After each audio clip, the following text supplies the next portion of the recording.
வணக்கம் நண்பர்களே. அன்பின், காதலின் எண்ணம் தோய்ந்த ஒரு கவிதை உங்களுக்காக எனது ஆண்டனா பரம்பரை என்ற கவிதை தொகுப்பிலிருந்து இதோ. உனக்கான வார்த்தைகளைத்தான் தாங்கிக் கொண்டிருக்கிறேன். எனக்கான வார்த்தைகளையும் நீ சேகரித்து வைத்திருக்கலாம்.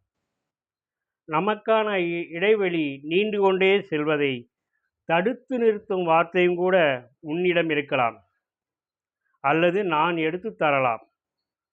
என்றேனும் ஓர் நாள் நம் உதடுகள் சந்திக்க, இதழ் பிரித்து உற்சாகமாய் வெளியேறும் வார்த்தைகள் அரவணைக்கும் தருணத்தை சற்றே தள்ளி நின்று மீண்டும் நாம் ரசிக்கக்கூடும்.